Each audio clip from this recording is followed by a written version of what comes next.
প্রতিটি বাড়িতে কোমর সম পরিমাণ পানি। ওরে কর্মকর্তারা চেষ্টা করে বা তার যদি করে তাহলে হয়তো আমাকে বাঁচার লাইন হতে পারে, নাহলে আমাকে বাঁচার কোনো লাইন নাই। মানুষের আসলে বাঁচার মতো কোনো উপায় এই মুহূর্তে ভবদহ অঞ্চলে নেই। এখন আমার ঘরের ভিতরে এই রাত্রে বৃষ্টি হওয়ার ফলে এই রাস্তায় পানি চলে গেছে। দর্শক আসসালামু আলাইকুম, খবর অভয়নগর ফেসবুক পেজের পক্ষ থেকে স্বাগত জানাচ্ছি তৌহিদ হাসান ওসামা।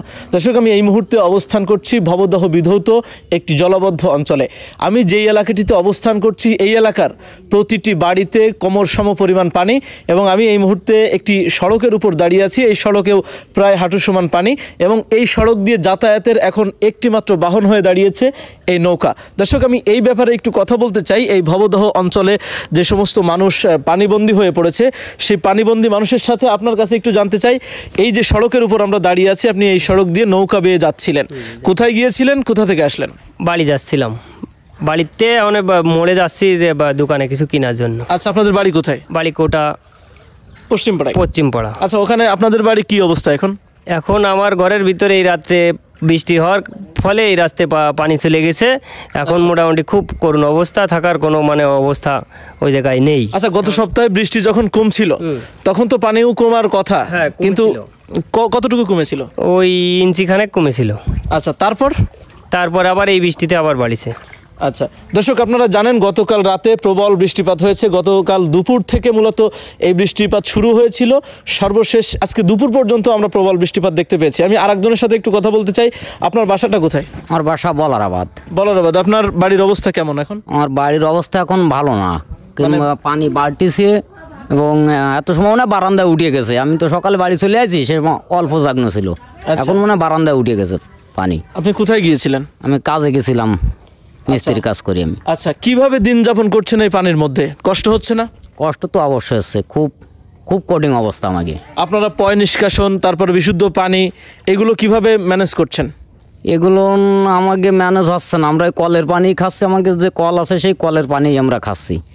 আচ্ছা, রোগ ব্যাধির উপদ্রব কেমন বেড়েছে? কারণ এখন তো পানিবাহিত অনেক রোগ হওয়ার সম্ভাবনা আছে, বেড়েছে কেমন? রোগ ব্যাধিও বাড়তি, যেমন জ্বর হচ্ছে, গায়ে চুলকনি আসছে, এই ঠ্যাং আমাকে সব চুলকনি আছে। আচ্ছা, এমন তো অবস্থায় আপনাদের সাহায্যার্থে এর আগে কেউ কি এসেছিল কখনো? এসেছিল, সাহায্যের জন্য এসেছিল, আর তারপর টুকটাক এখন ওই তিরান দিচ্ছে। আচ্ছা, আপনারা সেগুলো পাচ্ছেন, তাই তো?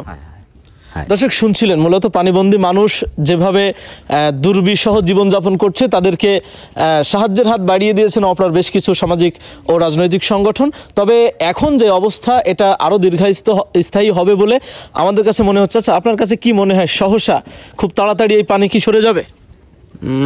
আশা করা যায় না যে সহসা ফস করে পানি যাবে, কিন্তু যদি আপনি কি ঘরে বসে গরুর খাঁটি দুধ ক্রয় করতে চান? তাহলে এখনই যোগাযোগ করুন মোমিল্ক এক্সপ্রেসে। এখান থেকে শতভাগ খাঁটি দুধ স্বল্প সময়ে নওপাড়ার বিভিন্ন এলাকায় সরবরাহ করা হয়। রয়েছে ক্যাশ অন ডেলিভারি সুবিধা। অর্ডার করতে এখনই যোগাযোগ করুন। প্রতি কেজি দুধের মূল্য মাত্র 60 টাকা। আপনার এলাকায় সবাই কি পানিবন্দী, নাকি আপনারাই খালি পানিবন্দী? আমরা সবাই পানিবন্দী। আচ্ছা, একটা গ্রাম ধরেই পানিবন্দী।